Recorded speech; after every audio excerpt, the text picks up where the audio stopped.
Sound is not coming, sir. Moderate unmute. Hello. Hello. Not sound, sir. Okay. Hello. Am I audible? Yeah, I'm hearing you, but your voice I'm hearing. Okay.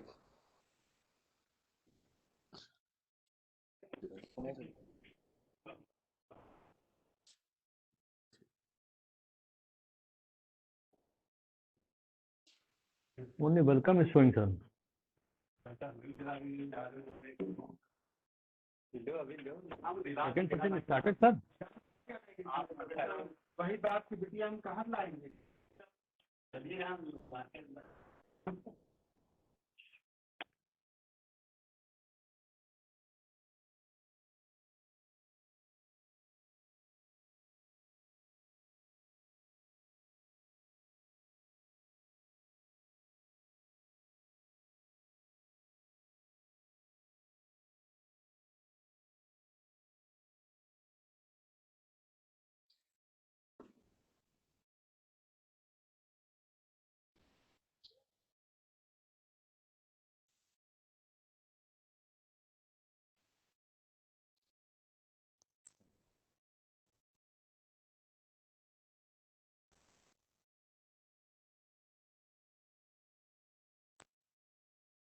Hello.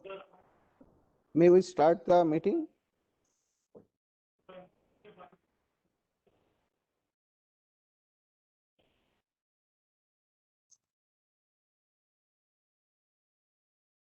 Meeting started, sir.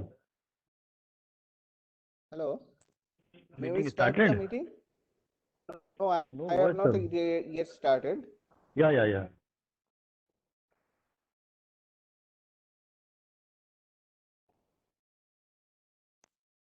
No sound is coming from you.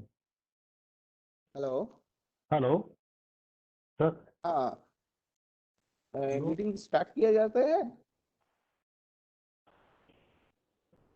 Yes, started. Hello. Yes, sir. Well. Started. Start. Well, I am senior AC Howrah division Soma पाल.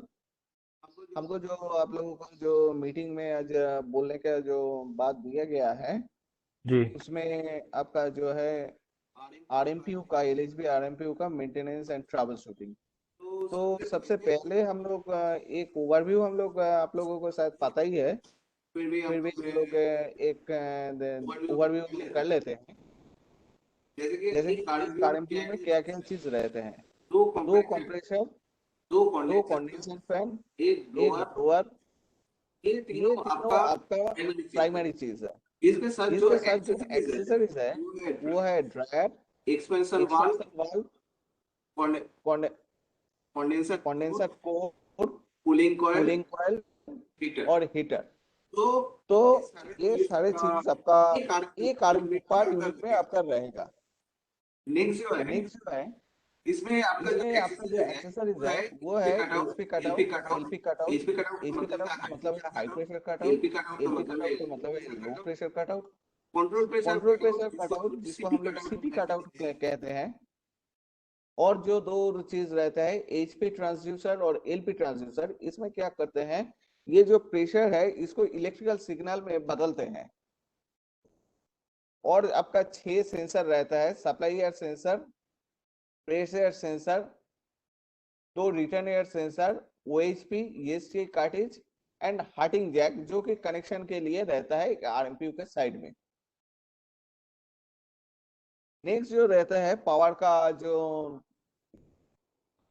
मतलब power और control के लिए जो electrical supply signal जो जाते हैं वो है एमसीबी है, कॉन्टैक्टर है, अच्छा हाइड्रोस्टेट है, कैपेसिटर्स अंडरफ्रेम में लगा हुआ रहता है, सेट पॉइंट जनरेटर रहता है और रिटर्न एयर सेंसर जो मैंने पहले ही बोल चुका हूं.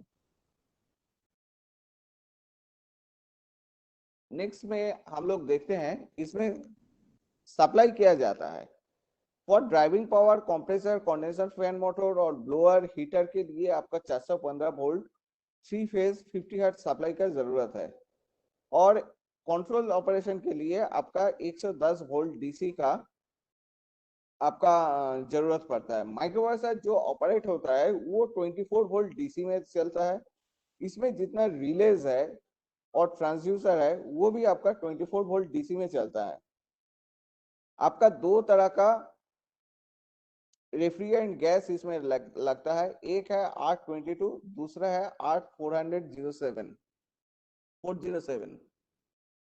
तो इसके बाद आपका मैं एक थोड़ा टेक्निकल डेटा भी दिखा देता हूँ। शायद आप लोगों का पिछले क्लास में आपको बोला भी गया है। इसका कूलिंग कैपेसिटी है 7 टीयर, हीटिंग कैपेसिटी है 6 किलोवाट। कंप्रेशर मोटर्स आपका जो ड्राइविंग जो पावर है उसमें आपका 4.9 किलोवाट लगता है। नॉमिनल पावर आपका 16.5 केवीए। इसका मतलब है ये पावर फैक्टर को छोड़कर बोल रहा है।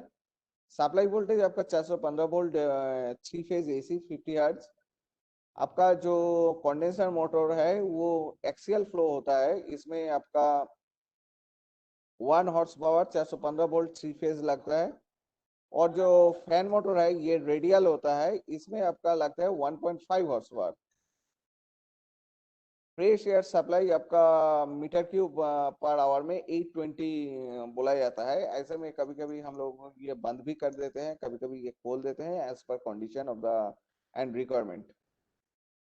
मैक्सिमम पावर इनपुट आपका कूलिंग में पड़ता है 13.25 किलोवाट, वेयर आपका हीटिंग में 6 किलोवाट।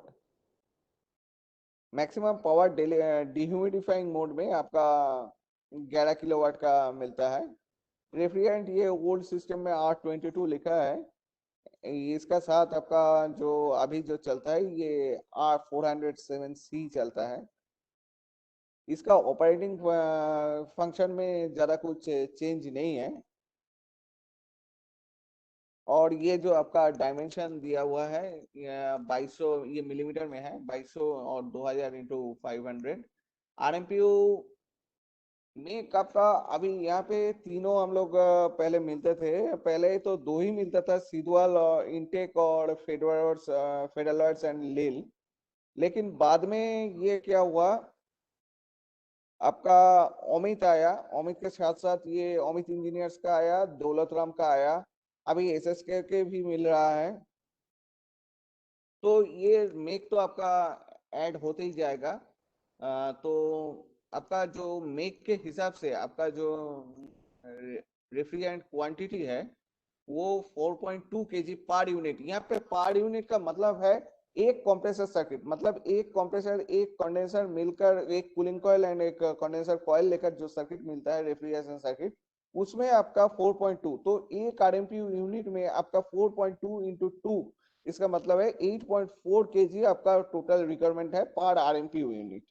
वैसे ही आपका 3.2 एंड 2.85 ये आपका RMPU जैसे दिखते हैं हम लोगों का कोच के ऊपर से हम लोग जो देखते हैं वो वैसे इसका फिगर है।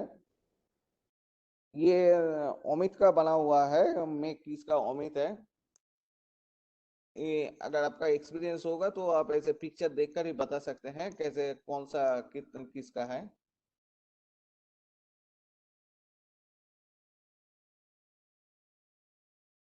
ये आपका जो कैबिनेट है ये एक्चुअली मिक्स एयर चेम्बर है। इधर से आपका फ्रेश एयर आते हैं एंड यहाँ से आपका रिटर्न एयर इसमें इसका अंदर में पहुंचते हैं। ये आपका कंडेंसर कॉइल है, कंडेंसर कॉइल का एयर इनटेक है। ये जो है ये आपका इलेक्ट्रिकल कनेक्शन के लिए यहाँ से आपका ये जो दो चीज दिखाई दे रहा है, यहाँ पे X1 X2 एंड दूसरे साइड पे X3 X4 जैक रहता है, जो कि नीचे से control circuit and power electrical power 415 volt power और 110 वोल्ट और 24 वोल्ट पावर यहाँ पे आते हैं। तो ये चीज यहाँ पे एक्चुअली आपके ब्रांचिंग होता है।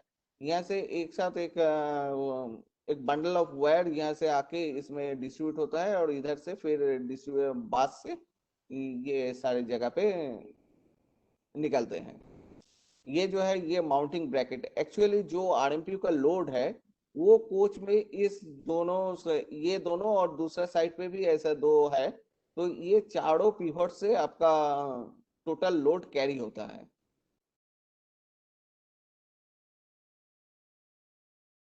ये आपका ब्लोअर का चेम्बर है, यहाँ पे आपका हीटर रहता है। और इसी का ये जो जगह है इसमें आपका ESTI कार्ट्रिज जो होते हैं वो इस जगह पे रहते हैं। ये आपका ब्लोअर मोटर है, ये दोनों साइड से ये दोनों ब्लोअर रनर है। ये तो अर्थिंग केबल है, ये ज्यादा RMQ के लिए जरूरी तो है इलेक्ट्रिकल पॉइंट ऑफ व्यू से। ये जो कंप्रेसर आजकल मिल रहा है ऐसा देखने में, हम लोगों को जो मिलता है वो थोड़ा बिबल होता है। ये शायद डबल डेकर का पिक्चर है। ये आपका हीटर है, यहाँ पे देखिए हीटिंग यूनिट, ये ब्लोअर यूनिट।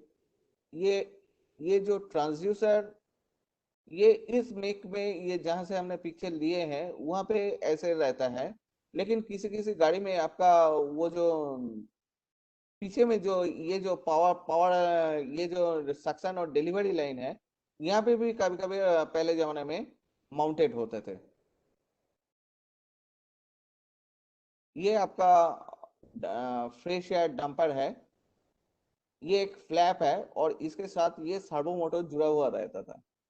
ये जो हम लोगों का जो प्री कूलिंग मोड होता है, मिक्स्ड एयर मोड होता है, इसमें इसका या फिर इमरजेंसी मोड होता है, उस टाइम पे इसका फंक्शन आता है। तो ये पहले क्या था, जब प्री कूलिंग मोड होता था जैसे कि आपका, और प्री हीटिंग मोड होता था, इधर आपका रूम टेम्परेचर 28 डिग्री से ज्यादा होगा या 14 डिग्री से कम होता, तो हम लोग जब माइक्रोवेव को ऑन करते थे तो उस टाइम पे क्या होता, ये टोटली क्लोज हो जाता था। इसका मतलब है एम्बियंट से कुछ भी करंट, कुछ भी पावर एयर इसमें आने नहीं देगा रूम में। जो सर्कुलेट होगा वो टोटली रिटर्न एयर सर्कुलेट होगा। आपका जो एग्जॉस्ट फैन रहता है टॉयलेट में वो भी माइक्रोवेव से कंट्रोल होता था और वो बंद रहता था। और जब इमरजेंसी मोड होता था, मतलब आपका प्लांट फेल कर गया है, आपका सेंसर काम नहीं कर रहा है, तो उस टाइम पे क्या होता था, ये जो फ्लैप होता था वो पूरा रिटर्न को ब्लॉक कर देता था और सिर्फ फ्रेश एयर चलता था। तो ये जो मोटर अपने हमने अभी यहाँ पे देख रहे हैं, ये है बॉटम माउंटेड। ये बॉटम माउंटेड मोटर में एक प्रॉब्लम आता था। प्रॉब्लम होता था मतलब यहाँ पे जो एक्यूमुलेशन ऑफ कंडेंस्ड वाटर और जो लीकेज रेन वाटर, ये यहाँ पे जमा होके इसका जो बेयरिंग रहता था उसको जम कर देता और मोटर पूरा डिफंक्ट हो जाता था। तो इसके बाद इसको क्या किया गया, टॉप माउंटेड बनाया गया था। तो टॉप माउंटेड भी बाद में ये प्रोडक्शन यूनिट से हटा दिया, अभी इसमें टोटली मैनुअल कंट्रोल कर दिया। और जो हम लोगों का जो प्री कूलिंग मोड और जो ये मोड है आपका इमरजेंसी मोड है, ऐसा कुछ कंट्रोल अभी माइक्रोवेव से नहीं है। ये टोटली आपका एडजस्ट करके एक लीवर है, उसमें एडजस्ट करके इसको फिक्स कर देने देते हैं हम लोग। यहाँ पे बोलते रिकमेंडेड तो है 8 डिग्री ओपनिंग, लेकिन हम लोग उसको और भी कम रखते हैं। ये एक आपका जो प्रीवियस जो मतलब 12 तक जो सीरीज बना था, 12-13 पे, तो उसमें ये जो एक मिनट पाल साहब, ये परसेंटेज जो है फ्रेश एयर का, इसको मेजर कैसे करते हैं? इसका कोई पैरामीटर है क्या? फिर एक मिनट, फिर से रिपीट कीजिए क्वेश्चन। बोल रहे हैं 30% या 25% ही फ्रेश एयर आ रहा है, इसको आप कैसे एग्जैक्टली मेजर करते हैं कोच में? ये कोई मेजरमेंट हम लोग कैसे करेंगे? ये जो टेस्ट मोड में जहाँ से वो आईडीएसओ ने जो टेस्टिंग किया है उसी का हिसाब से हम लोग पकड़ लेते हैं कि 8 डिग्री ओपनिंग रहने से ये 25% आपका फ्रेश एयर आएगा। एक्चुअली गाड़ी का जो हमको हम लोगों का जो लगता है कि 8 डिग्री ओपनिंग से इतना कैसे होगा, इसका कारण ये है कि गाड़ी जब मूव करती है उसमें एयर का एक प्रेशर रहता है। तो वही 8 डिग्री से जो एयर आते हैं वो काफी प्रेशर में आते हैं और बहुत ज्यादा आते हैं। तो इसीलिए उसमें हम लोग पकड़ लेते हैं कि 25% आपका फ्रेश एयर आया है। लेकिन पीक सीजन में कभी कभी आरडीएस रेल बोर्ड का गाइडलाइन भी हम लोगों को कभी कभी मिला है कि फ्रेश एयर अभी बंद कर दो in order to decrease the failure non AC.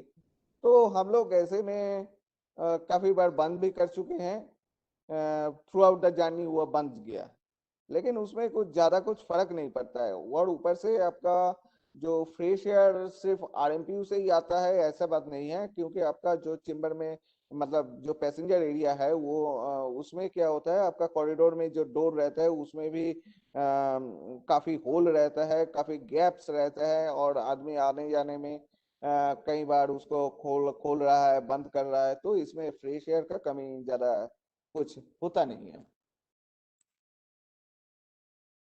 तो ये है आपका माइक्रोप्रोसेसर। ये लील का है, लील मतलब APC20 है, जो डॉस बेस्ड था। ये बहुत पुराना मतलब ओरिजिनल जर्मन जो टेक्नोलॉजी आया था उस टाइम पे ऐसा माइक्रोप्रोसेसर मिलता था। अभी आपका जो है वो आपका SRMC22L जैसे सिद्धू सिद्धवाल ने बनाया है या अमित ने बनाया है, जैसे वो एक्सेल बेस्ड है। वो ये चीज अभी हट जा रहा है, मतलब इसका स्पेयर हम लोगों को अभी और नहीं मिल रहा है।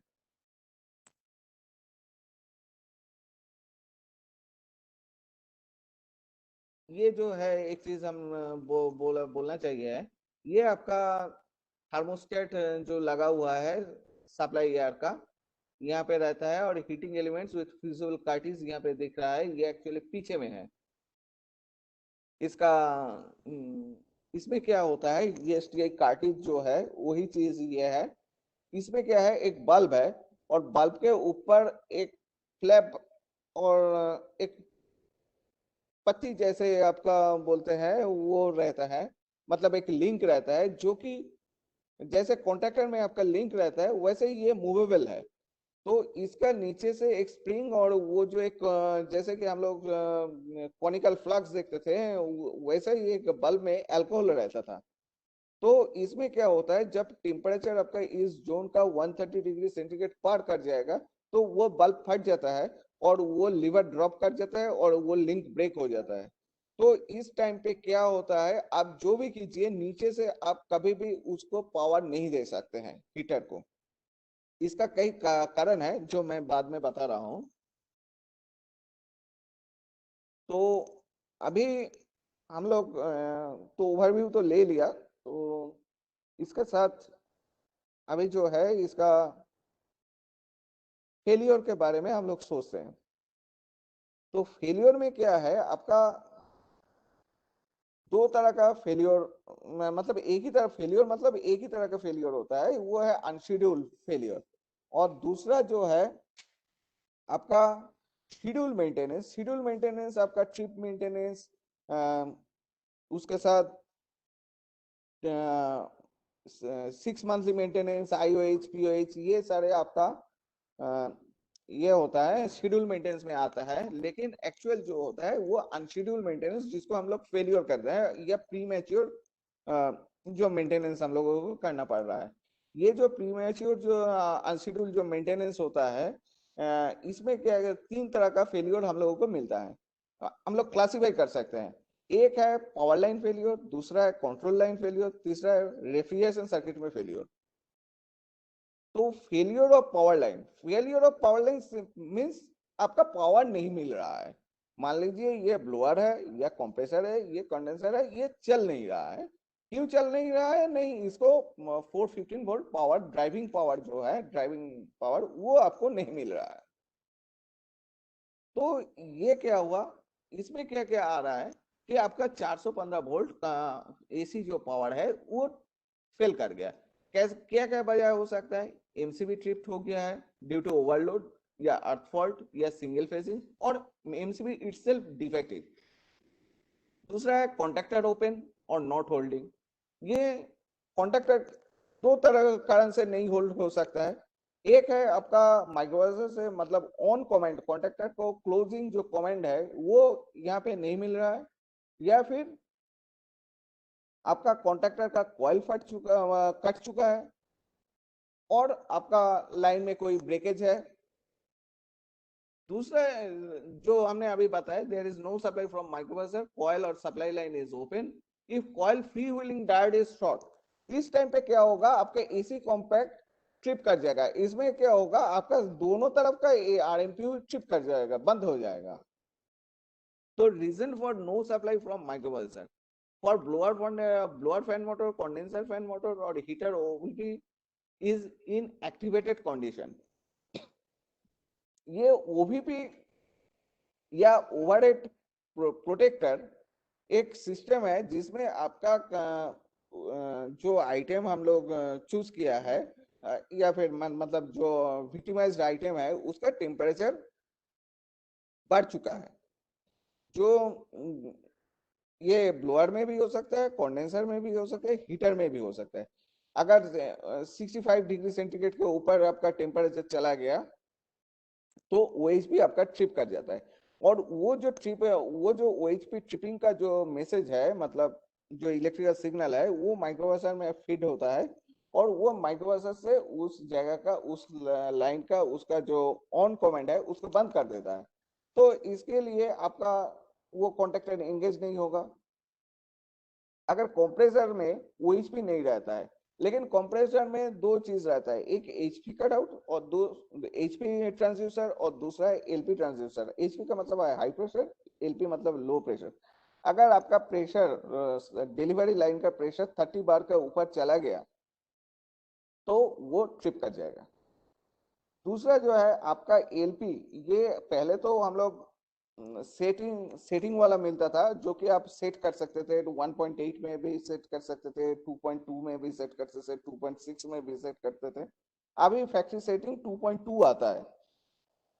हम लोग उसको पहले 1.8 में भी सेट करके गाड़ी छोड़ता था। तो वो जब वो स्पेसिफाइड वैल्यू से लो हो जाएगा तो वहां पे आपका माइक्रोप्रोसेसर में सिग्नल आएगा कि ये LP ट्रिप हो गया है। तो माइक्रोप्रोसेसर से वो कंप्रेसर का जो कॉन्टेक्टर है उसमें सप्लाई ऑन नहीं जाएगा, वो ऑफ हो जाएगा।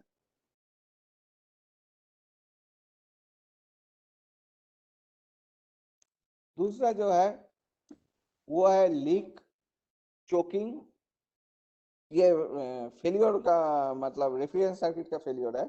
ये लीक है, चोकिंग है, हाई प्रेशर है, लो प्रेशर है। तो लीक का मतलब आपको तो पता ही है कि रेफ्रिजरेशन सर्किट में कहीं भी लीक हो सकता है। तो ये लीक आपका कंडेंसर कोर में भी हो सकता है, कूलिंग कॉइल में भी हो सकता है, आपका एक लाइन में भी मिनट, लग सकता है। ये लो और लो प्रेशर होगा तो इसको ऑटो रिसेट करना होगा कि मैनुअल रिसेट है इसका? LP के कारण यदि कंप्रेसर ट्रिप करता है तो हाँ, HP में तो डायग्नोसिस करना होगा क्यों HP के कारण हो रहा है, कंडेंसर फैन तो बंद नहीं है या कुछ भी। लेकिन LP के कारण यदि हो रहा है तो फिर कैसे कंप्रेसर स्टार्ट होगा? LP के कारण अगर होगा तो कंप्रेसर को हम लोग ऑफ कर देंगे। ऑफ हो गया तो उसमें क्या होगा, ये गैस फिर से रिसाइकल होगा। रिसाइकल होके फिर जो बैक प्रेशर में, मतलब सक्शन लाइन में ये प्रेशर फिर से बिल्डअप होगा, तो उसमें LP रिसेट हो जाएगा, फिर कंप्रेसर चालू होगा। ऐसा अगर आपका 1 घंटे में 3 बार हो जाएगा तो वो परमानेंटली ऑफ हो जाता है। तो अभी लाइन में ऐसा भी हो सकता है आपका ELP ट्रांसड्यूसर इटसेल्फ खराब हो चुका है, ऐसे में भी हो सकता है। तो आपको उसमें क्या करना है, वहां पे माइक्रोप्रोसेसर से एक लूपिंग करना है, जो कि LP का फीड जहां से जा रहा है वहां पे एक सप्लाई दे देना है। तो उसमें क्या होगा, LP रिसेट दिखाएगा और आपका कंप्रेसर चालू हो जाएगा। लेकिन ऐसा भी हो सकता है कि ये सचमुच खराब है। तो सचमुच जब खराब है तो उसमें क्या होगा, गैस, अब इसका मतलब स्ट्रेट हुए गैस आपका कम है, आइधर चोकिंग है, मतलब सक्शन लाइन पे आपका गैस कम है, इसका मतलब है आइधर आपका चोकिंग है या फिर आपका लीक है। तो लीक है तो आप तो कुछ भी कर नहीं पाएंगे, और चोकिंग है तो वो भी आप लाइन में कुछ नहीं कर पाएंगे। लेकिन अगर आपका थोड़ा सा भी आप इसको चलाने लायक है, मान लीजिए ये 1.8 की जगह पे आपका 1.7 या 1.6 भी आ रहा है, या फिर आपका सेटिंग LP का सेटिंग आपने 2.2 या 2.4 में आपने रखे हैं, तो 2.2 में आप तो चला सकते हैं। इसका मतलब है आपका सिस्टम में थोड़ा गैस कम है लेकिन आपका ट्रिप शायद कंप्लीट हो जाएगा। तो ये देखने के लिए आपका एक ही चीज है, एक ही मतलब उपाय है हुआ है आपका, इसका एम्पियर मेजर करना है कंप्रेसर का।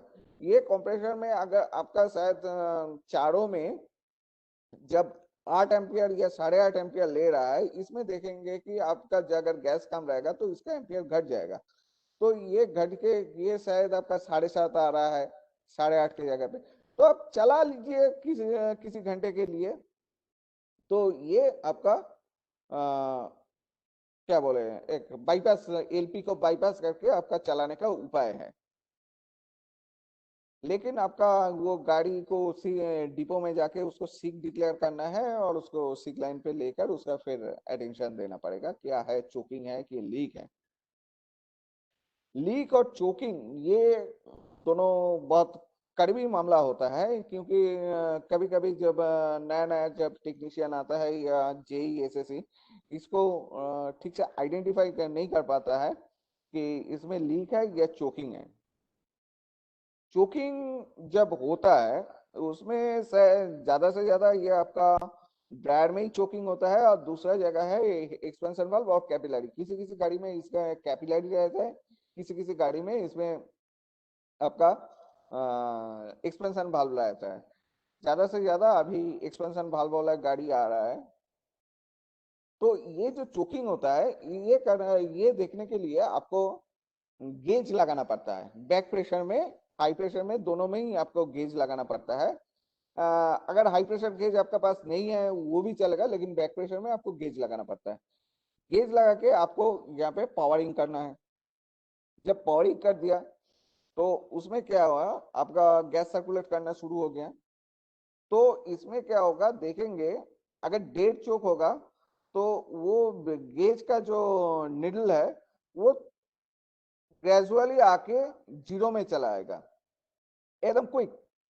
और फिर जब हम छोड़ेंगे तो फिर हम पावर ऑफ कर दिया तो वो धीरे धीरे उसका निडल फिर से उठेगा। लेकिन अगर इसमें लीक होगा तो वो निडल तो चला आएगा जीरो में, और जब हम पावर ऑफ करेंगे तो वो तुरंत उठ जाएगा। मतलब यह एकदम ही नहीं उठेगा अगर, क्योंकि वो पूरा जीरो है। लेकिन जो समस्या यहाँ पे होता है वहां पे कुछ गैस रहता है, तो उसके लिए वो फिर से निडल ऊपर में उठ जाएगा। और ये movement as compare to choking काफी फास्ट है। तो ये चीज आपको देखकर अंदाजा लगाना है कि इसमें लीक है या चोकिंग है।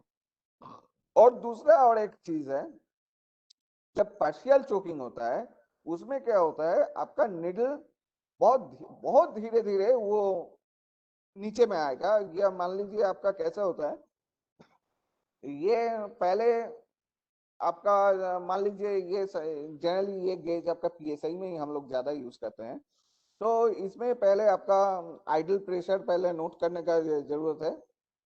मान लीजिए ये 150 psi है, फिर आपने चलाया, वो आके 60 या 56 पे स्टे किया, फिर देखा कि वो धीरे से 50 में आया। अब उसमें काफी देर चलने के बाद वो 42 में आया, 40 में आया। फिर देखेंगे कि वो थोड़ा बढ़ गया है। ये 100% पार्शियल चोकिंग है।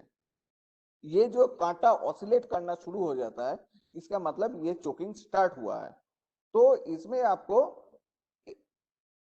जहां पे चोकिंग है वो जगह अभी आइडेंटिफाई करना है। ये आइडेंटिफिकेशन आपको करना ऐसे है कि अपने जो ड्रायर को देखेंगे, अगर ड्रायर में चोकिंग है, ये जनरली ड्रायर या और एक्सपेंशन वाल्व, ड्रायर का बाद से, ड्रायर में अगर चोकिंग होगा तो ड्रायर का पहले जो पार्ट है वो गर्म रहेगा और ड्रायर के बाद जो है वो ठंडा रहेगा। ये रूम टेम्परेचर भी हो सकता है, और कभी कभी डेड चोक होगा तो आइस भी आ सकता है, मतलब करीब डेड का चोकिंग का है।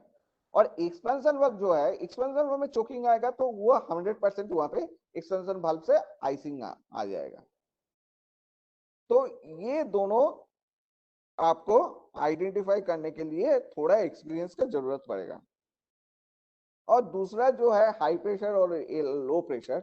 हाई प्रेशर का मतलब है आपका जो कंडेंसिंग है वो ठीक से नहीं हो रहा है। इसका मतलब इधर आपका ऐसा भी हो सकता है कि आपका सिस्टम में गैस ज्यादा है। ये प्रॉब्लम तो आपका सीक्लाइन में ही आइडेंटिफाई हो जाता है, या फिर गाड़ी जब कमीशन होता है उसी टाइम पे आइडेंटिफाई हो जाता है कि इसमें हाई प्रेशर कंडीशन है कि नहीं है। तो हाई प्रेशर अगर होगा तो अब और एक चीज है कि गैस ज्यादा तो नहीं है अभी, गैस आपका मान लीजिए ठीक है, तो इस टाइम पे आपका हाई प्रेशर शो कर रहा है। तो ये हाई प्रेशर शो, आपका हाई प्रेशर जो ट्रांसड्यूसर है ये आपका गलत हो सकता है, मतलब इसमें कुछ डिफेक्टिव आ सकता है, या फिर आपका रेन वाटर या कैसे वाटर वहां पे एक्यूमुलेशन होके उसका जो टर्मिनल है वो शॉर्टिंग कर रहा है, ऐसा भी हो सकता है। दूसरा जो है आपका जो हाई प्रेशर जो कंडेंसर मोटर है वो शायद नहीं चल रहा है, जल गया है, या फिर ब्लॉक हो गया है, ट्रिप कर गया है, ऐसा भी हो सकता है। या फिर आपका जो कंडेंसर कोर है वो कंडेंसर आपका पूरा जम हो चुका है। तो इसमें आप तो रनिंग में तो आप कुछ कर नहीं पाएंगे, इधर सेकेंडरी डिपो में पहुंच के आपका कंडेंसर कोड एक बार वॉश कर देना है, या फिर पानी से भिगा के ऐसा करके ले आना है गाड़ी को, या उसके बाद आपको वहां पे सीक लाइन अटेंशन इसका जरूरत होता है।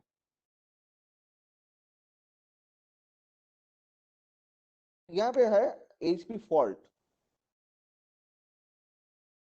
यहाँ पे देखिए हमने काफी ये लिखे हैं, कॉज लिखे हैं। एक है प्रेशर इज अबव 30 बार, जो हमने पहले बोला था कि एचपी अगर आपका 30 बार के ऊपर चला जाएगा तो आपका एचपी फॉल्ट शो करेगा। तो ये एचपी फॉल्ट जो होता है, only one CFM running, second CFM is defective और no power, defective CP cut out, defects in microprocessor, clogged condenser core, cleaning required, excess gas. तो एक्सेस गैस और condenser core तो हमने बता चुके हैं, कंडेंसर फैन मोटर भी हमने बोला है क्यों। अब ये ओनली वन सीएफएम और सेकंड सीएफएम और कंट्रोल प्रेशर, ये क्या चीज है आपका। Only one condenser fan motor का मतलब है हमारा जो माइक्रोवेसर है इसमें एनर्जी सेविंग के लिए काफी मोड बना हुआ है। ये जो है आपका सिद्वल और लिल दोनों हिसाब से हमने दो चीज बता रहे हैं। सिद्वल का जो सिस्टम है और इंटेक का भी वैसा ही सिस्टम है कि आपका एक कंप्रेसर चलेगा तो उसके साथ एक कंडेंसर चलेगा, दूसरा कंप्रेसर चलेगा तो उसके साथ दूसरा कंडेंसर चलेगा। लेकिन लील और ओमित ऐसा जो मेक है इसमें क्या होता है, दो कंप्रेसर चल रहा है उसका साथ एक ही कंडेंसर चलेगा।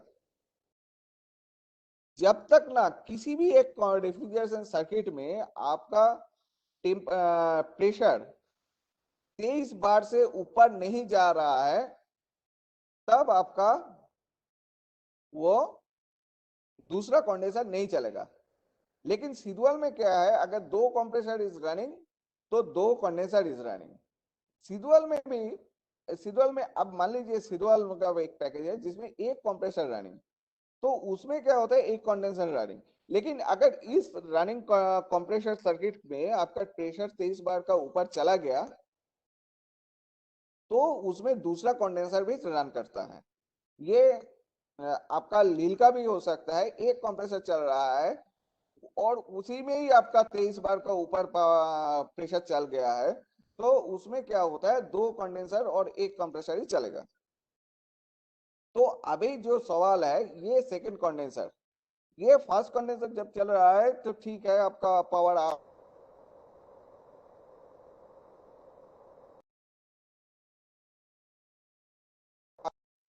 का जो प्रेशर है वो बढ़ चुका है, तो उसमें आपका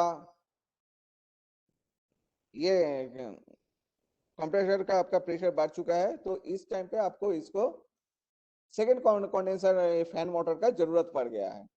तो सेकेंड फैन मोटर अभी आपका डिफेक्टिव है या फिर नो पावर है। पावर आपका ये माइक्रोवेसर से भी नहीं मिल रहा होगा, या फिर आपका जो कंट्रोल प्रेशर कट आउट है वो आपका कम नहीं कर रहा है। इसका मतलब है उसमें जो 23 बार का ऊपर जाने से जो पावर जो सिग्नल उसको माइक्रोवेसर में फिट करने का था वो नहीं आ रहा है, तो आपका सेकंड कंडेंसर मोटर नहीं चल रहा है। तो इस टाइम पे आपका एचपी फॉल्ट शो करेगा। मतलब रेफ्रिजरेशन सर्किट में आपका प्रेशर बढ़ चुका है और वो अल्टीमेटली फॉल्ट हो चुका है, फॉल्ट मैसेज दे देगा। तो इसी टाइम पे आप कंट्रोल प्रेशर कटआउट में अगर कुछ डिफेक्टिवनेस रहेगा तो उस टाइम पे क्या करना है, आपको वो शॉर्टिंग करना है। इसका मतलब है माइक्रोप्रोसेसर में आपका जो सिग्नल जहां से आउटगोइंग होता है वहां पे आपका एक 110 सप्लाई दे देना है कंडेंसर मोटर में। इसका मतलब है आप फोर्सफुली वो कंडेंसर मोटर को चलाए हैं। अभी अगर आपका कंडेंसर मोटर ठीक रहेगा तो वो चलना शुरू कर देगा और आपका प्रेशर ग्रेजुअली डाउन हो जाएगा, आपका सिस्टम चल जाएगा। लेकिन आपका अगर कंडेंसर फैन मोटर खराब रहेगा तो आप वहां पे कुछ नहीं कर सकते हैं। थोड़ी देर के लिए आपने उसको ऑफ करके रख दीजिए और फिर उसको चलाइए, देखिए अगर कुछ सिस्टम को इम्प्रूवमेंट आएगा तो वो चल जाएगा। और एक चीज होता है, ये जो पहले का जो टॉपिक था एचपी कट आउट, एचपी में ज्यादा देर से आपका दोपहर में ज्यादा नोटिस किया जाता है, आपका शाम या नाइट पे एचपी उतना ज्यादा नहीं होता है। तो अगर वेदर डाउन रहता है उस टाइम पे भी आपका एचपी नहीं आता है। तो ये अगर ज्यादा प्रॉब्लम इसमें मतलब नाइट में आ रहा है या फिर जो क्लाउडी वेदर है उस टाइम पे आ रहा है, इसका मतलब है आपका सिस्टम में कुछ फ्लॉज है जिसके वजह से आपका ये प्रॉब्लम आ रहा है। तो इसके लिए आपका गाड़ी को डिटैच कर देना ही ठीक है, स्पेशली समर सीजन में, क्योंकि समर में आपका नॉन एसी का प्रॉब्लम ज्यादा आता है। अब जो है एलपी फॉल्ट, एलपी फॉल्ट अभी तो 2.4 वो सेट करके दिया है। ये काफी हम डिस्कस कर भी चुके हैं कि एलपी फॉल्ट किस किस कारण में आ रहे हैं, झा जी जो क्वेश्चन किए थे उसके हिसाब से। तो ये सिस्टम में लेस गैस या लीक होने से वजह से ये आएगा, एलपी फॉल्ट आएगा, चोकिंग ड्रायर एक्सपेंशन वाल्व में आएगा। अच्छा, ये चीज हमने नहीं बताया अभी तक, ऑयल इन पाइपलाइन या कूलिंग कॉइल। एक्चुअली ये क्या होता है, हम लोग जो गैस को तो कंप्रेस करके सिस्टम में डालते हैं, मतलब कंडेंसर में जाते हैं, कंडेंसर से इवापोरेटर में आते हैं। तो ये जो कंप्रेसर में जो ऑयल रहता है, कंप्रेसर ऑयल, ये ऑयल गैस के साथ मिक्स होता है। जब कंप्रेसर होता है उसके साथ थोड़ा थोड़ा करके ऑयल वेपर आके उसमें मिक्स होता है। तो ये जो मिक्स, ये आपने अगर कभी लीक या सिस्टम को फ्लैशिंग करेंगे जब, तब आपको पता चल जाएगा कि आपका जहां से लीक हुआ है उस जगह पे ऑयली सरफेस है। तो वो ऑयल एक्चुअली कंप्रेसर का जो ऑयल है आपका लीक हुआ है डिलीवरी लाइन या सक्शन लाइन पे, तो वहां पे जो ऑयल आ रहा है वो एक्चुअली वो गैस के साथ मिक्स हुआ हुआ जो ऑयल है कंप्रेसर ऑयल, वही आके वहां पे हम लोगों को मिल रहा है। तो ये ऑयल एक्चुअली गैस का जो कैरेक्टराइज है, केमिकल कैरेक्टराइजेशन, तो उसका हिसाब से ये ऑयल कहाँ पे कितना मिक्सअप होगा ये, और कहाँ पे ये फिर अलग हो जाएगा, ये डिपेंड करता है। जैसे कि 12 में आपका लो प्रेशर में R12 जब चलता था, वो जब लो प्रेशर में जब मतलब जब कूलिंग होता है तो वो ऑयल को छोड़ देता था। तो वैसे ही 22 का भी और 407 में भी वो जो रेफ्रिजरेंट है उसके साथ ये ऑयल मिक्सअप होता है, और ये ऑयल जाके आपका सक्शन लाइन में या कूलिंग कॉइल में जब पहुंचता है उस टाइम पे थोड़ा थोड़ा करके वहां पे ड्रॉपलेट की तरह वहां पे रह जाता है। तो ये रहने से आपका सिस्टम का जो वॉल्यूम है, एक्चुअल जो ओपन मतलब गैस का जो एक्सपेंड होने का जो जगह है वो कम मिलता है। इसका मतलब है आपका सिस्टम में थोड़ा मतलब स्पेस का जो जगह जहाँ पे जितना मिलना चाहिए था वो ठीक नहीं रहा, उसका जो बैलेंस है वो आपका चेंज हो गया है। तो इस टाइम पे क्या होता है, आपका जो कूलिंग का जो गैस का एक्सपेंड होके जितना टेम्परेचर इसमें ड्रॉप होने का था वो ड्रॉप नहीं होता है। तो इसमें भी आपका वो क्या बोलते हैं लो प्रेशर आता है। तो इसमें क्या होता है, ये सिस्टम को अगर आपका सुधारना होगा तो इसमें आपको नाइट्रोजन फ्लशिंग करना पड़ता है, वो सिक लाइन पे ही आपको करना पड़ेगा। तो सिक लाइन पे गाड़ी लेकर उसमें 400 प्रेशर से आपको नाइट्रोजन डालना है, और स्टेप बाय स्टेप, मतलब थोड़ा छोड़ा थोड़ा बंद किया, थोड़ा छोड़ा थोड़ा बंद किया, फुल प्रेशर में ऐसा करके उसको 2-3 बार फ्लशिंग करने से ये सिस्टम थोड़ा इम्प्रूव करता है। चौथा जो है आइस फॉर्मेशन। ये आइस फॉर्मेशन ज्यादा से ज्यादा आपका कूलिंग कॉइल जब क्लॉग्ड होगा, मतलब आपका कूलिंग कॉइल में जो आपने जो फिन्स देखते हैं वो वहां से तो आपका एयर पास होता है, तो ये एयर पास बंद हो जाता है, और या फिर मतलब जितना एयर जाने का था वो आपका ठीक से नहीं जा रहा है। ये आपका कूलिंग कॉइल में प्रॉपर अटेंशन नहीं देने से भी होता है, ज्यादा अटेंशन देने से भी होता है। ज्यादा अटेंशन देने का मतलब ये है, आपने बहुत अच्छे ढंग से इसको सफाई करने के लिए आपने इसमें जेट वाटर डाले हैं, तो ये जो फिन्स है, ये लील का तो कॉपर का बना हुआ रहता था, लेकिन सिद्वल में ये क्या किया था, इसमें एल्युमिनियम का बनाए थे। तो ये एल्युमिनियम का जो फिन्स था वो ज्यादा प्रेशर से ये फोल्ड हो जाता है, और आपका जो कूलिंग कॉइल है वो मतलब जो एयर पासिंग का जो बात था वो खत्म हो चुका है। इसलिए इसमें इसी को हम बोलते हैं कि ज्यादा अटेंशन हो गया है। तो इसको आपको ठीक से मतलब वॉशिंग करना है। कभी कभी ये ज्यादा मैला हो गया, बहुत दिन अटेंशन नहीं दिया, ये लोग क्या किया, कॉस्टिक से इसको वॉश कर दिया। अगर एल्युमिनियम रहेगा तो ये कॉस्टिक से इसमें ये खा जाएगा, मतलब सोडियम एल्यूमिनेट फॉर्म हो जाएगा, उसमें आपका ज्यादा कंसंट्रेशन रहेगा, तो वो फिन्स आपका बर्बाद हो जाएगा। एक्चुअली ये ओरियन 500D से हम लोग वॉश करते हैं। किसी किसी जगह पे ये ओरियन 77 भी दे देता है, लेकिन ओरियन 77 काफी हार्ड है, तो आपको इसको मतलब एयर पैसेज आपका ठीक रखना चाहिए। या फिर ब्लोअर अगर तो या इनऑपरेटिव या जैम रहेगा, मतलब धीरे घूमेगा, तो आपका जो air sucking of air volume जो है वो कम है, तो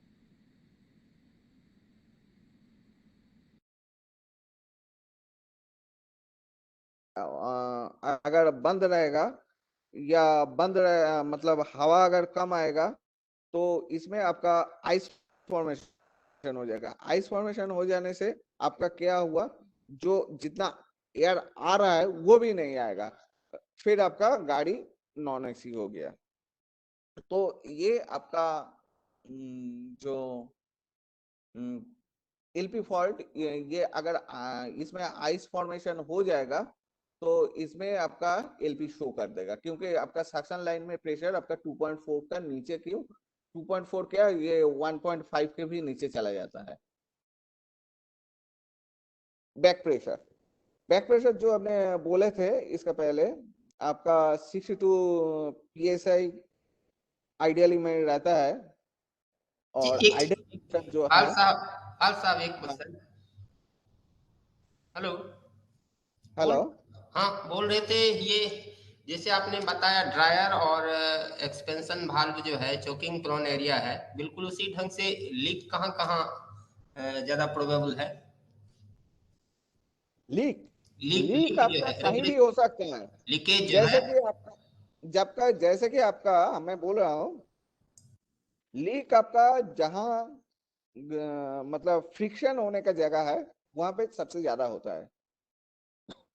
आपका HP cutout, LP cutout, CP cutout, ये सब आइटम भी आपका लीक कर सकता है। इसका जो जॉइंट होता है या फिर इसका जो बेलोज होता है उसमें भी आपका फट चुका है, वो भी लीक कर सकता है।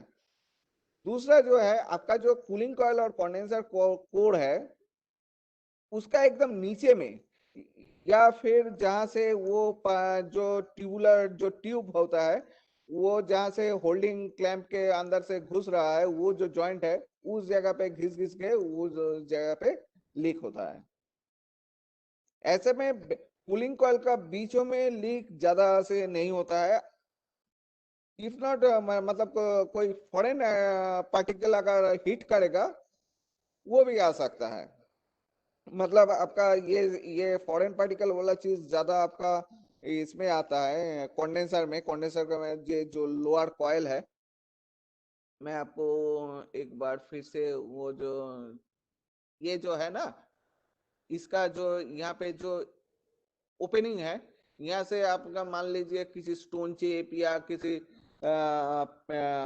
आल पिन टाइप का कुछ यहाँ से गिर गया है, या नट या बोल्ट मेंटेनेंस के टाइम में यहाँ पे घुस गया है, टेक्नीशियन ने नहीं निकाला है, तो ये जो एकदम नीचे में चला जाता है, उस टाइम पे गाड़ी का साथ साथ ये जब चलता है तो इसका वाइब्रेशन में यहाँ पे हमेशा एकदम फ्रिक्शन होता है, तो उसमें क्या होता है, घिस घिस के यहाँ पे लीक का डेवलप कर देता है।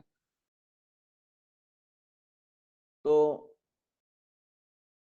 यही आपका लीक का कारण है, और ज्यादा कुछ लीक आपका होता नहीं है ऐसे में। अच्छा, ये जो है आपका एयर वेलोसिटी इनसाइड में टेम्परेचर, ये आपका 0.18 मीटर पर सेकेंड या 1.2 में से 1.2 मीटर पर सेकेंड आपको मिलेगा। ये जो दो होता है ये एक्चुअली पैसेंजर के लिए जरूरी होता है। ऐसे इसमें रेफ्रिजरेशन का कोई पार्ट नहीं है। इसमें क्या हो रहा है, आपका जो पैसेंजर को जो कंफर्ट मिलना है, एक्चुअली ह्यूमन कंफर्टेबल जोन है आपका, जो चीज जरूरी होता है, एक है आपका एयर, सर्कुलेशन ऑफ एयर, दूसरा जो है आपका टेम्परेचर, तीसरा है ह्यूमिडिटी, चौथा है नॉइज। तो ये जो एयर, जो सर्कुलेशन ऑफ एयर, ये अगर 1.2 मीटर पर सेकेंड, ये आपको एनीमोमीटर से टेस्ट कर लेना है डिपो में ही। तो पहले जो ब्लैंकेट मिलता था या फिर बाहर का जो धूल मिट्टी तो आता ही है, तो वो आके क्या होता है, इसका जो परफोरेशन रहता है जहां से ये एयर ड्रॉप होता है, तो उसमें आके ये ब्लॉक करना शुरू कर देता है। तो इसमें क्या होता है, जब ये ब्लॉकिंग पार्शियली ब्लॉकिंग होता है, तो एयर प्रेशर धीरे धीरे, एयर वेलोसिटी धीरे धीरे कम होते जा रहा है। तो ये 0.8 से 1.2 मीटर पर सेकेंड आपका रखना चाहिए। ऐसे में जो टू टायर का जो मिनी कूप रहता है, जो एकदम एंड में 51 और 52 में जो रहता है, 49-50 में, वो जो पैनल के पीछे में जो जगह है, उस जगह पे आपको 0.6 चल जाता है। लेकिन उस जगह पे हमेशा क्या होता है, वो 0.6 से भी कम आता है, और जब बड़ी रेनी सीजन है तो वहां पे उस इसलिए आपका उस जगह पे एयर ड्रॉप मतलब स्वेटिंग का जो प्रॉब्लम है, वो वहां पे ज्यादा आता है, क्योंकि उसमें आपका एयर प्रेशर बहुत कम रहता है। तो उसका ऊपर जो एयर जो एक्चुअली ब्लॉकिंग जो हुआ है, इसका मतलब वहां पे ऊपर में आपका ठंडा ज्यादा जम जाता है, रिलीज नहीं होता है। तो यहाँ का जो हॉट जो एयर रहता है, जो मॉइस्ट एयर रहता है, तो वो जगह पे लग के वहां पे स्वेटिंग शुरू हो जाता है। तो ये चीज, ये टू टायर के लिए थोड़ा ध्यान देने वाला जगह है। किस लोकेशन में बोले, 2 टियर में? टू टायर में जो आपका जो पैनल का पीछे जो मिनी कूप रहता है 49 और 50 बर्थ, उस जगह पे, ठीक है। और प्री कूलिंग और कूल डाउन टेस्ट, ये आपका क्या कहते हैं, पहले 45 डिग्री सेंटीग्रेड में आपने उठा दिया, कोच का टेम्परेचर हीटर ऑन करके, कंप्रेसर तब बंद है, उस टाइम पे आपने, उसके बाद आपने कोच टेम्परेचर आपने 23 डिग्री सेंटीग्रेड में सेट करेंगे और ऑन कर देंगे। और जब आपका उस टाइम पे, आपका जब स्टार्टिंग टाइम पे आपका रूम टेम्परेचर रहेगा 45 डिग्री सेंटीग्रेड, तो इसी हालत पे आपका 23 डिग्री सेंटीग्रेड आने के लिए टाइम दिया जाता है 1 घंटा। 1 घंटे का अंदर अगर आ जाएगा तो मतलब आपका गाड़ी फिट है, ओके है। और दूसरा जो है पुल डाउन टेस्ट, इसमें क्या करते हैं हम लोग, बल्ब जला देते हैं हर कूप में एक 25 वाट का बल्ब जला के, वो 45 डिग्री सेंटीग्रेड से स्टार्टिंग करते हैं और उसको टाइम दिया जाता है 2 घंटे। इसका अंदर में हो गया तो आपका फुल पैसेंजर, आपका कोई दिक्कत नहीं है। और जो मैंने जो और एक चीज जो बोलना भूल गया तो वह है एयर वेलोसिटी इनसाइड कंपार्टमेंट। जो मैंने बोला है, ये हर कूप में आपका देख लेना है कि ऐसा है कि नहीं है, नहीं तो आपका एक ही कोच के अंदर डिफरेंट प्लेस पे डिफरेंट वेदर मिलेगा। किसी जगह पे आपका टेम्परेचर मिलेगा 23 डिग्री सेंटीग्रेड, कहीं पे मिलेगा 22 डिग्री सेंटीग्रेड, कहीं पे मिलेगा आपका 20 डिग्री, कहीं पे आपका 26 डिग्री। तो ये एयर सर्कुलेशन आपका यूनिफॉर्म होना चाहिए।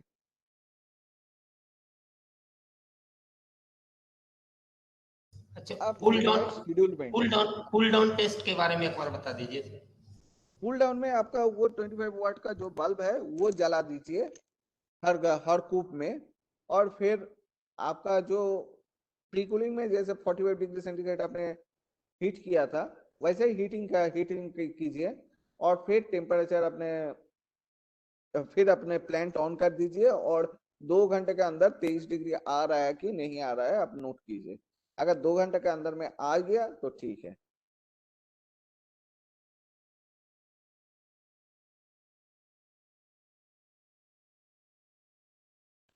अब ये है आपका शेड्यूल मेंटेनेंस। शेड्यूल में क्या क्या है, D1, D2, D3, shop schedule 1, shop schedule 2। तो D1 मतलब है ट्रिप और वीकली, 3 मंथली है D2, हाफ ईयरली है D3, 18 मंथ्स और 6 lakh kilometre which is earlier वो है IOH। और जो है आपका 36 मंथ के लिए वो है POH। तो इसी हालत पे IOH और POH में हम लोगों को तो कुछ करने का नहीं है। डिपो में ये शॉप में होता है। तो हम लोग D1, D2 और D3 के बारे में कॉन्सेंट्रेट करते हैं। एक्चुअली D2 भी नहीं होता है। फिर मतलब कंडीशन बेसिस, आपके पास मैन पावर रहेगा तो आप करेंगे, या आपके पास मैन पावर नहीं रहेंगे तो आप डायरेक्टली हाफ ईयरली कीजिएगा। लेकिन आपका सिस्टम कितना अच्छा चल रहा है या आपका नॉन एसी होगा कि नहीं होगा, ये सारे चीज आपका 2 शेड्यूल बहुत ही इंपॉर्टेंट है। एक है D3, दूसरा है D1।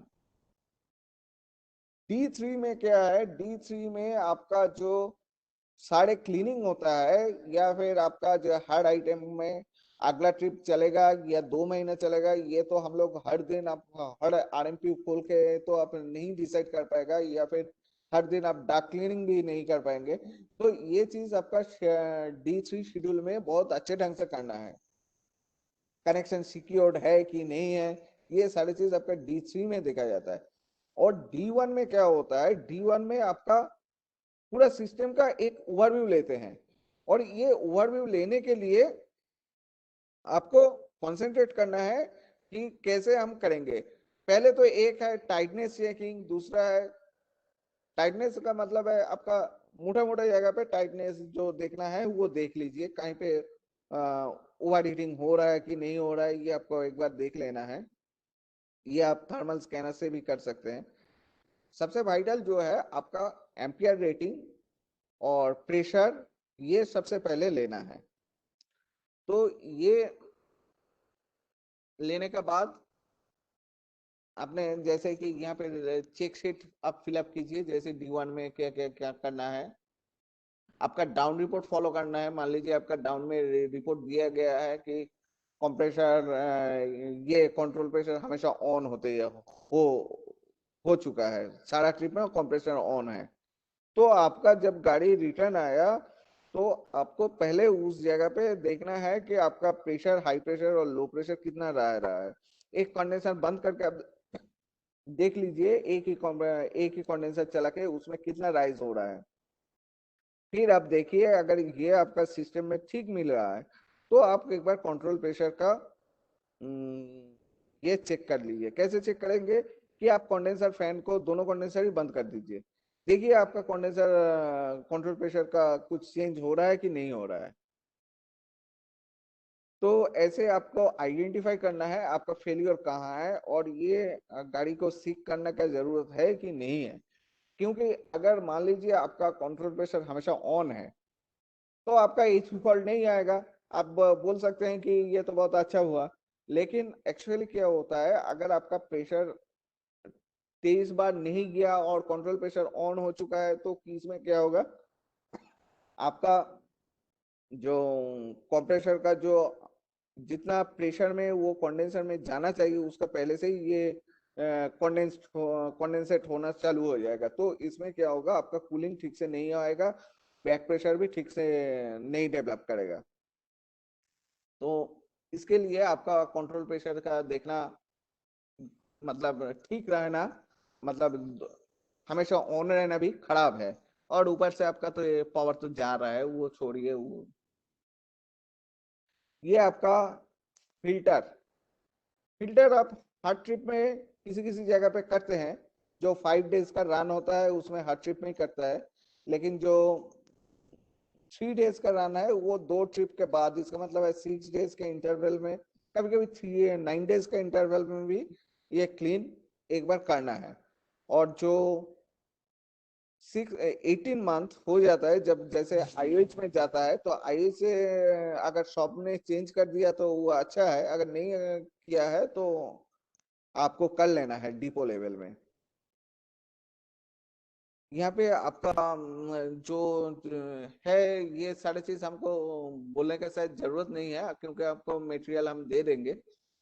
इसमें क्या क्या चीज हर टाइम पे देखना है, कौन सा शेड्यूल में देखना है। जैसे कि ये देखिए यहाँ पे लिखा है check looseness of microwave input output connection. ये D3 में मतलब 6 मंथ शेड्यूल में आपको देखने के लिए बोला गया है। आईओएच और पीओएच में तो देखेगा ही, ट्रिप में देखने का जरूरत नहीं है, मंथली में देखने का जरूरत नहीं है। लेकिन आपका माइक्रोवेव कंट्रोलर फर्मली माउंटेड है कि नहीं है ये हमेशा रहता है। अगर नहीं रहेगा तो वो भी आपका नजर में ही आ जाएगा क्योंकि उसका बोल्ट में देखेंगे कि लूज हो रहा है। दूसरा जो है checking of working of set point generator rotary switch provided for temperature setting. देखिए ये चीज पहले जो जमाना था, जैसे कि हमने जो पिक्चर दिखाया है रोटरी मैकेनिकल जो सेट पॉइंट टेम्परेचर मैकेनिकली जो था, उसमें क्या होता था एक लैपटॉप का जरूरत होता है, एक सॉफ्टवेयर का जरूरत होता है। सीधवाल का अलग सॉफ्टवेयर था और लील का भी अलग सॉफ्टवेयर, अमित का भी अलग सॉफ्टवेयर। तो ये सॉफ्टवेयर आपको रहना जरूरी रहता था और वो आपका पोर्ट में लगा के उसका चेकिंग करना पड़ता था। मान लीजिए आपने आपका सेंसर ठीक से रीड कर रहा है कि नहीं कर रहा है, ये क्रॉस चेकिंग आपको करना पड़ता था। आपने कोच में एक थर्मोमीटर रख दिया, देख लिया कि वहां पे 23 डिग्री शो कर रहा है, तो उसी टाइम पे आपका दोनों जो रिटर्न एयर टेम्परेचर है सेंसर है वो भी आपको कितना दिखा रहा है। तो ये आपका ये देखने के लिए पहले एक लैपटॉप का जरूरत पड़ता था। अभी जो डिजिटल सेट पॉइंट जनरेटर आ गया है और डिजिटल डिस्प्ले आ रहा है उसमें आपका कोई लैपटॉप या फिर किसी का जरूरत नहीं पड़ता है। वो एकदम आपका डायरेक्टली उसमें फंक्शन की दिया हुआ है, वो ऑपरेट करने से ही आपका return air temperature, fresh air temperature, supply air temperature कितने किसमें कितना है वो आपका चला आता है। ऐसे में आपका supply air temperature ideally 11 degree centigrade के आसपास रहता है और रिटर्न एयर टेम्परेचर आपका कोच का हिसाब से आएगा। दोनों में डिफरेंस आपका 1 डिग्री से ज्यादा नहीं आना चाहिए दोनों यूनिट का। और ऐसा भी हो सकता है कि आपका टेम्परेचर जो रिटर्न एयर सेंसर जो है वो ठीक काम नहीं कर रहा है। पहले जो मिलता था वो था 1 किलो ओम का सेंसर, अभी जो है 10 किलो ओम का सेंसर, तो एट 23 डिग्री सेंटीग्रेड। तो वो आपका 1 किलो ओम का आसपास है कि नहीं है ये आपको देख लेना है। अगर ये सेंसर आपका शॉर्ट हो गया तो उसमें क्या होता है, आपका जो डिस्प्ले है उसमें आपका 151 शॉर्ट होगा तो 151 होगा, या -51 आएगा तो आपका मतलब ये ओपन हो गया है। ये आपने देख सकते हैं। लेकिन प्रॉब्लम ये होता है कि टेम्परेचर सेंसर अगर कहीं इसका इन बिटवीन वैल्यू शो कर रहा है, तो ये बीच वाला वैल्यू जब शो करता है, मतलब सेंसर में जब रेजिस्टेंस शो कर रहा है, टेम्परेचर शो कर रहा है, इसका मतलब है ये मेल फंक्शनिंग। बट ये अपने डिस्प्ले देखकर आपको अंदाज नहीं पड़ेगा कि ये खराब है कि ओके है। तो इसमें क्या करते हैं, वो जो सेंसर है उसको लेकर हम लोग रेजिस्टेंस चेक करते हैं। मान लीजिए उसमें आपका मिल रहा है 7.8 ओम, 8 मेगा ओम, 8 किलो ओम, तो इसका मतलब है ये खराब है, आप इसको रिप्लेस कर दीजिए। अगर सेंसर आपका खराब होगा तो आपको रिप्लेस के बजाय और कुछ है नहीं।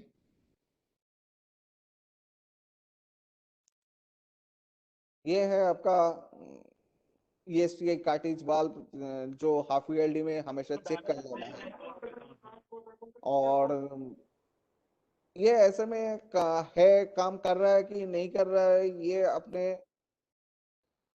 चिप शेड्यूल में भी देख लेंगे, क्योंकि आपका हीटर जब चल रहा है, अगर आप चलाए हैं तो उसमें आप एम्पियर ले लिया, तो इसका मतलब है ESTI कार्ट्रिज आपका ठीक है। लेकिन ये देखना इसलिए जरूरी है, specially for JEE and SSCs, क्योंकि कभी कभी ये होता है कि ये फट चुका है, हीटर नहीं आया, किसी टेक्नीशियन ने या फिर कोई काम करने गया देखा तो वो उसको शॉर्ट कर डाला। ये मैन मेड एरर है, तो उसको पता नहीं है इसका क्या जरूरत है, क्या रियलाइजेशन नहीं है, तो ये प्रॉब्लम JEE और SSC के जिम्मे।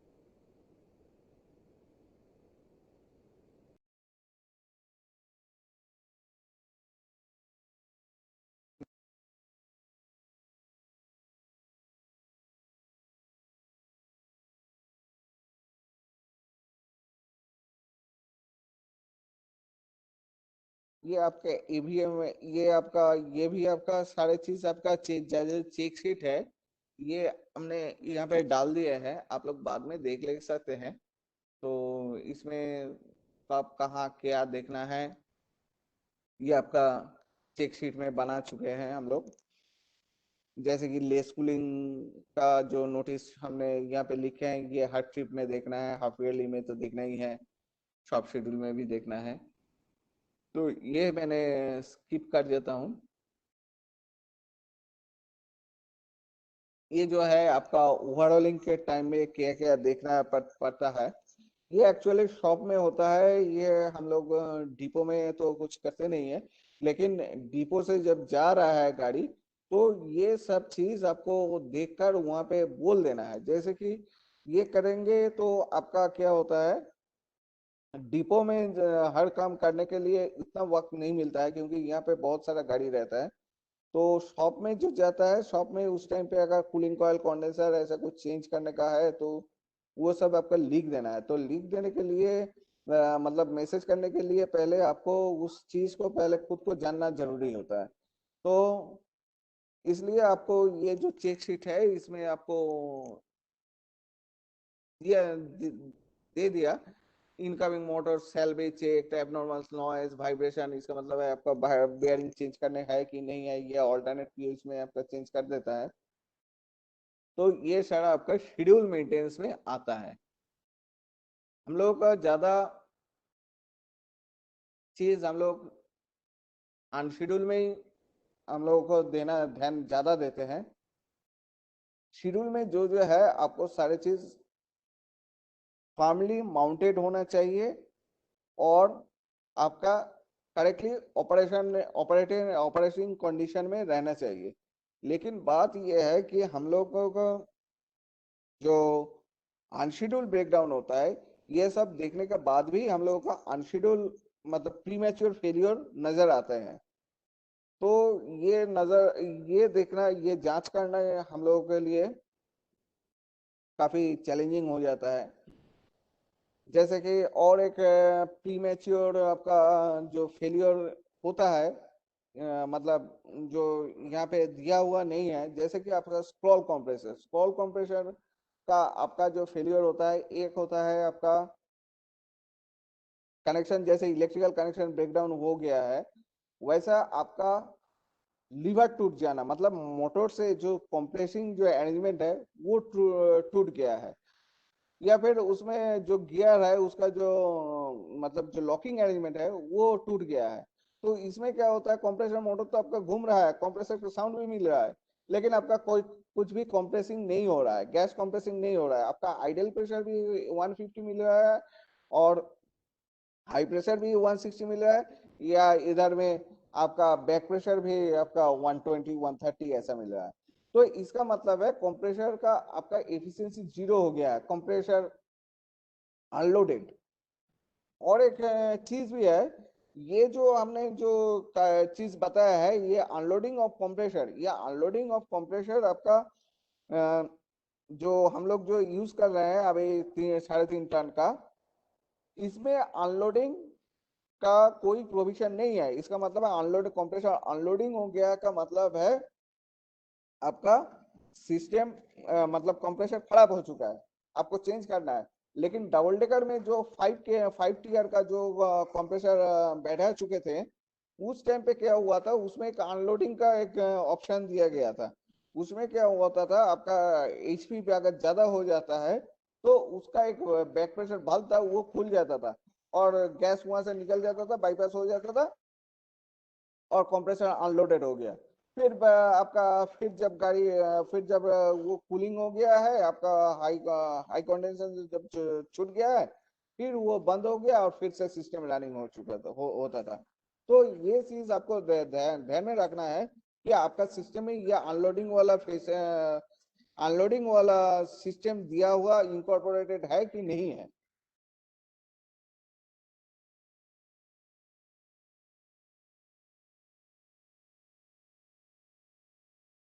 अच्छा, और एक चीज हम लोग हम यहाँ पे नहीं बोले थे कि ड्रायर का इंस्टॉलेशन आपको ऐसे करना है कि ड्रायर में एक एरो दिया हुआ रहता है। इसका मतलब है it is indicating the flow of refrigerator. ये ठीक से आपको बैठाना है। अगर ये गलत हो गया तो आपका सिस्टम डेड चोक हो जाएगा, शुरू से ही डेड चोक शो करेगा। और दूसरा जो चीज है, हम अगर लीक और इसको अटेंशन देंगे, क्या बोलते हैं, चोकिंग के बाद या फिर किसी आइटम को रिप्लेसमेंट करने के बाद, तो इस टाइम पे क्या करना है, एक बार जो लीक टेस्ट जो करते हैं वो हम लोग क्या करते हैं, नाइट्रोजन डालकर सिस्टम को हम लोग 400 psi के आसपास या 200 में मिल जाता है तो अच्छा है, लेकिन 400 डालने के बाद हम लोग थोड़ा स्टेबल रखते हैं। तो उसमें देखते हैं कहाँ से आपका साउंड मिलेगा करके, तो उसी जगह पे सोप वाटर दे के बबल लोकेट करके उसमें लीक को हम लोग अरेंजमेंट कर आइडेंटिफाई करते हैं। तो ये लीक टेस्ट होने के बाद आपको नाइट्रोजन को सिस्टम से बाहर निकालना है पड़ेगा। तो ये बाहर निकालने के लिए आपको फिर थोड़ा गैस सर्कुलेट करना पड़ेगा। ये गैस सर्कुलेट करके मतलब ये 1 kg 1.5 kg गैस आपको डालना ही पड़ेगा। डाल के इसको सर्कुलेट करके कंप्रेसर का एलपी को शॉर्ट करके इसको सर्कुलेट करके इसको पूरा निकालना है। अगर आप ऐसे नहीं करेंगे तो इसमें क्या होता है, आपका पॉकेट में अगर किसी पॉकेट में अगर आपका नाइट्रोजन रह जाएगा तो इसका बैक प्रेशर हाई रहेगा, और हाई प्रेशर भी तो हाई रहेगा, बैक प्रेशर भी हाई रहेगा, लेकिन आपका कूलिंग अचीव नहीं करेगा। आप देखेंगे कि आपका सिस्टम में 24 आ रहा है, बैक प्रेशर 2.4 शो कर रहा है, 2.8 शो कर रहा है, हाई प्रेशर आपका 150 के जैसे आपका मिल रहा है, 280 के आसपास मिल रहा है, लेकिन आपका कूलिंग जो है वो आप अचीव कभी नहीं कर पाएंगे। तो इसके लिए आपको जो जब ये काम करेंगे आपको थोड़ा कॉशियसली करना पड़ेगा और ये स्टेप फॉलो करना है, या फिर आप नाइट्रोजन मत डालिए। आपका अगर आप देख लिया कि आपका कंट्रोल प्रेशर कटआउट से लीक हो गया है, आप कंट्रोल प्रेशर लीक रिप्लेस कर दिया, आप उसमें नाइट्रोजन मत डालिए, आप डायरेक्टली गैस दे दीजिए।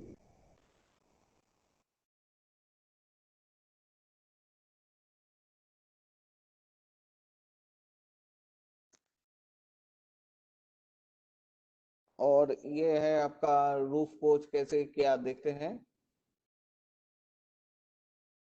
ये आपका सारा शेड्यूल मेंटेनेंस में आ रहा है। अच्छा, इसका पहले एक था ड्रिप ट्रे वाला,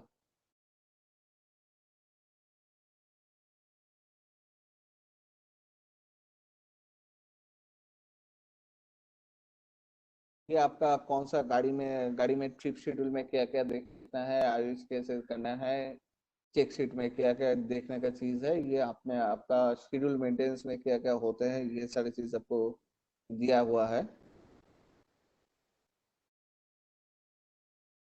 आप एक बार इसे गो थ्रू कर लेंगे तो इससे आपका जो चीज है वो सारी चीज आपका पता चल जाएगा। अच्छा, ये कोच में जो है, एसी कोच में वाटर लीकेज कहाँ कहाँ होता है और इसका क्या हाँ, ये प्रोबेबल कॉज है? वाटर लीकेज एक अनशेड्यूल ब्रेकडाउन है। वाटर लीकेज आपका दो तरह का होता है, एक है स्वेटिंग के लिए और दूसरा है रेन वाटर लीकेज। स्वेटिंग का जब मतलब है जो हुआ है उसका मतलब है वहाँ पे किसी क्लॉगिंग है या फिर कहीं से वहाँ से hot air, hot moist air आपको इनसाइड कंपार्टमेंट आ रहा है। ये आपको ओपनिंग ऑफ डोर से हो सकता है या फिर साइड से कहीं पे मतलब लीकेज है, उसी जगह से आपको मिलेगा। लेकिन जो रेन वाटर जो ड्रॉपिंग है, ये टोटली एक तरह का मैकेनिकल ओरिएंटेड फेलियर है। एक्चुअली हमने जो ये जो पहले जो यहाँ पे जो दिखाए थे आरएमपीयू का जो जगह, ये जो देखिए ये एक बेसिन है, इसका नीचे में ये आपका तो लोहे का है, लेकिन इसका नीचे में इस जो गैप दिख रहा है, इसका नीचे जो फ्लोर है, ये एक एफआरपी एक बेसिन बना चुके हैं। ये बेसिन आपका ये लोहे के बॉडी से के साथ ये टोटली मर्ज कर दिया गया। तो इसमें क्या होता है, ये जो जो बेसिन रहता है ये फट जाता है। मान लीजिए ये जो जब ये गाड़ी जब सब में जाएगा तो सब में इसको उठा के लेके चला जाएगा इस पैकेज को, तो इस जगह का गैप हो गया, जब कोई रूफ में अटेंड करने गया तो उसका ऊपर से वो कभी टूल भी रखते हैं, खुद भी उसके ऊपर चढ़ते हैं, तो वहां पे किसी जगह पे वहां पे फट चुका है। जब यहाँ से वाटर जब आएगा या कंडेंसेट वाटर, तो उस जगह से वो बेसिन से वहां उस जगह से आपको लीकेज मिलेगा। और एक लीकेज होता है जो कि आपको ये जो ये देखिए, यहाँ पे देखिए ये जो है बेलो, बेलो का मतलब है यहाँ पे आपका जो क्या बोलते हैं जो एयर डक्ट है, ये आरएमपी की तरह जैसा है ऐसे कोच की तरह भी है। लेकिन ये जो टू टायर और फर्स्ट एसी में क्या होता है, ये जो गैप दिख रहा है ये गैप इतना कम है कि आपका हाथ घुसाना का बहुत मुश्किल पड़ जाता है। कभी कुछ मोटे आदमी ने अगर हाथ वहां से घुसाएंगे तो वो ठीक से जो नीचे का जो नट बोल्ट है वो ठीक से टाइट नहीं दे पाता है, तो वहां पे गैप रह जाता है। तो यहाँ पे जब रेन आता है तो यहाँ पे क्या होता है, इसके ऊपर से पानी सीपेज होके वो एकदम डक के अंदर चला जाता है और ब्लोअर के हवा से वो निकल के उधर से पानी गिरता है। ज्यादा से ज्यादा ये सप्लाई एयर से ही होता है, उस जगह से ही पानी ज्यादा गिरता है। तो ये इसलिए ये जो है इस जगह को सिलिकॉन सीलेंट या सिक्का से हम लोग एक बार बंद कर देते हैं, तो ये पानी गिरने का जगह कम होता है, मतलब केसेस कम होता है। और दूसरा जो होता है कि ये जो डक्ट है, ये जो डक्ट जो कैनवास से बना हुआ रहता है, ये नॉन हाइग्रोस्कोपिक होना चाहिए। लेकिन कभी कभी ये डक्ट मटेरियल वो क्या करता है, नॉन हाइग्रोस्कोपिक डक्ट से हाइग्रोस्कोपिक डक्ट से, जैसे कि हम लोग का कमीज का जैसे कपड़ा होता है वैसे ही वो बना के छोड़ देता है, या फिर इरेक्सिंग ये करके छोड़ देता है। तो उसमें क्या होता है, उस जगह पे पानी भीग के वो सीपेज ड्रॉप बाय ड्रॉप वहां पे पानी चला आता है।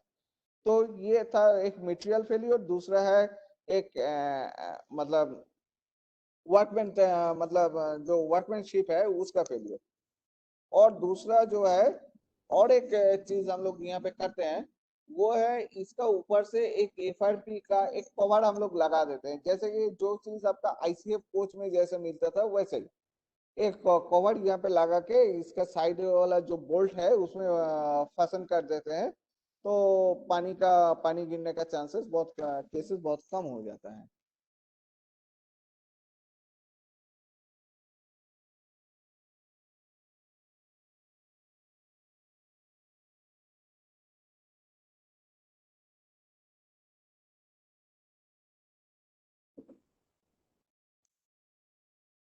यहाँ पे आपका जनरल डेटा कुछ दिया हुआ है, compressor hermetically sealed scroll compressor with 3.5 TR capacity 60 degree centigrade condensing. ठीक है, ये सारी चीज आपको ऐसे मैनुअल में भी मिल जाएगा। ये आपका इंटीसी टाइप सेंसर्स के बारे में लिखा गया है। एक चीज यहाँ पे बोल रहा हूँ, वो है आपका, देखिए यहाँ पे पोजीशन नंबर 5 वो 22.6 और हीटिंग में ये 19.6, लेकिन सेट पॉइंट आपका एक ही है। आप इसको 5 में सेट किया तो अभी माइक्रोप्रोसेसर कौन सा टेम्परेचर में ऑपरेट होगा, ये तभी होगा, ये आपका बाहर का एम्बिएंट टेम्परेचर कितना है उसका हिसाब से। अगर एम्बिएंट टेम्परेचर 19 डिग्री सेंटीग्रेड के 17 डिग्री सेंटीग्रेड के नीचे चला जाएगा तो ये आपका 19.6 के हिसाब से चलेगा, मतलब हीटिंग मोड में चलेगा। अगर 17 का ऊपर रहेगा तो ये 22.6 ऐसा पकड़ेगा, अर्थात इसका मतलब है ये कूलिंग का हिसाब से चलेगा। आपका यहाँ पे प्रोटेक्शन जो है, LP cut out, HP cut out, ये मैंने पहले ही बोल चुका हूँ, ओवरहेड प्रोटेक्टर, ये एसटीआई कार्टिज। अच्छा, और एक चीज है, ये जो ओवरहेड प्रोटेक्टर फॉर अभी विंटर आ रहा है, ओवरहेड प्रोटेक्टर में हम लोग एक टेस्ट करते हैं कि ये ठीक है कि नहीं है। तो ये आपका, इसको हम लोग बोलते हैं कि प्री विंटर ड्राइव। तो विंटर ड्राइव में हम लोग क्या करते हैं, हम लोग पहले ब्लोअर को बंद कर देते हैं दोनों साइड का, और हीटर को हम लोग फोर्सफुली ऑन कर देते हैं। तो इसमें क्या होता है, आपका टेम्परेचर बढ़ता है। तो ये 2 मिनट के अंदर, कभी कभी हम 2.5 मिनट भी अलाउ करते हैं कि आपका ओएचपी ट्रिप दिखा रहा है कि नहीं दिखा रहा है। अगर 2 मिनट के अंदर आपका ओएचपी ट्रिप हो गया है, हीटर का सप्लाई बंद हो चुका है, तो आपका ओएचपी ठीक है। लेकिन अगर नहीं हुआ, 3 मिनट ले लिया, 3.5 मिनट में, तो आपका खुद का डर आ जाएगा कि आग लग गया है। ऐसा भी हो सकता है कि आपका ये एसटीआई बस्ट कर जाएगा। तो आप 2.5 मिनट के ऊपर चला गया, आप उसको तुरंत बदल दीजिए, और कुछ देखने का है नहीं। हीटर एक बहुत ही वाइटल चीज है। ये आपका एमसीबी और फ्यूज और इसका कितना सप्लाई वोल्टेज और उसका ये दे दिया हमने, आप लोग देख सकते हैं। ये आपका माइक्रोप्रोसेसर में कौन कौन से पोर्ट से कहाँ कहाँ के आपका सप्लाई जाता है उसका ये दे चुका है। आपका जैसे कि कंप्रेसर आउटपुट 8 और 9 में, इधर 18 और 19 से, ये दाहिना तरफ आपका है पीपी साइड, इधर है एनपीपी साइड।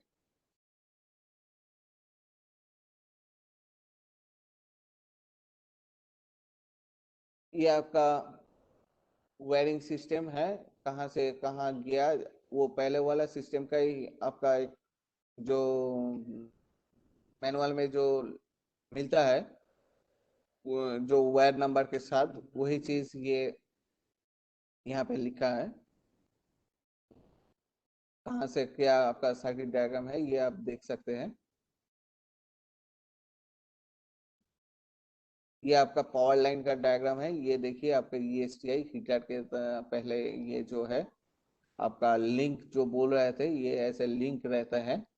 और यहाँ पे आपका बल्ब और वो लीवर का जो मैकेनिज्म है वो रहता है। हीटर आपका स्टार में कनेक्ट है। यहाँ पे एक चीज है कि आपका कंप्रेसर मोटर हर चीज आपका स्टार कनेक्टेड है।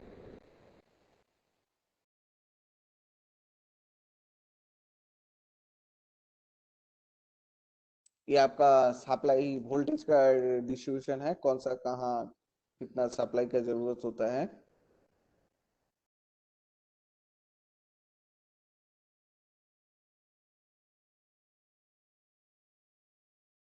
ये भी हमने पहले बोल चुका हूँ, रिपीट हो गया है।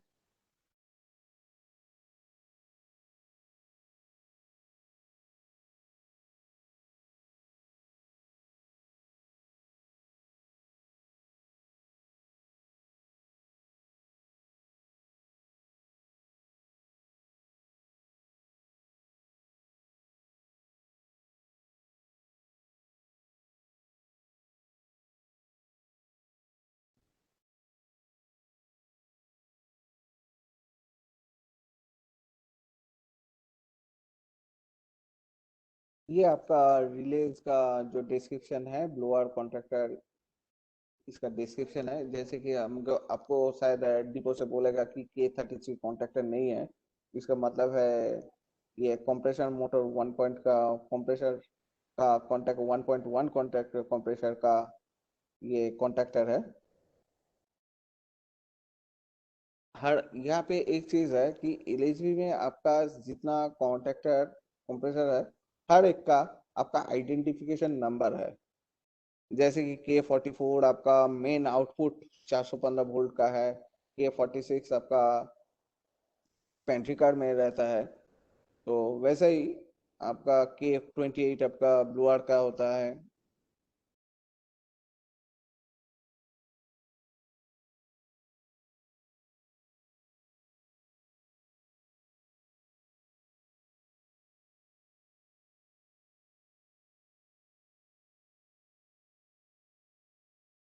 ये आपका जो वागो रहता है, ये वागो का आपका जो वागो नंबर है उसका आपका नंबरिंग है। जैसे कि कंडेंसर फैन मोटर 1.2 के लिए आपका 256, 257 और 258 से आपका नीचे का पैनल से कि पैनल में ये रहता है, ऊपर में पावर जा रहा है ऊपर का जैक में।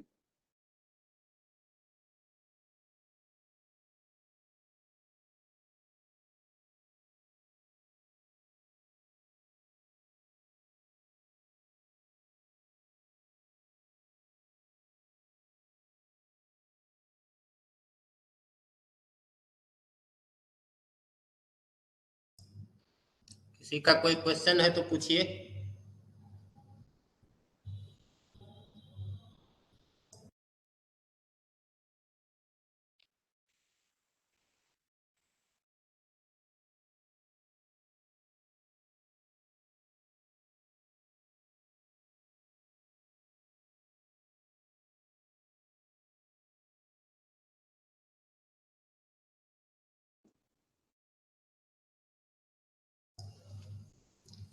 किसी को कुछ पूछना है तो पूछ सकते हैं, अदरवाइज सेशन सर व्हाट्सएप पे ये सेम मटेरियल अवेलेबल करवा दीजिए। बिल्कुल बिल्कुल, वो तो मैं अपलोड कर दूंगा। ठीक ठीक, बस सर बाकी सब आ गया। Okay. Then second session will start, sir. Next session वही 2:45 से Right, sir. Right, sir. Session. तो थैंक यू। अभी अभी के सेशन में कुछ पूछना है पाल साहब से तो आप लोग without any hesitation you may ask question from your side.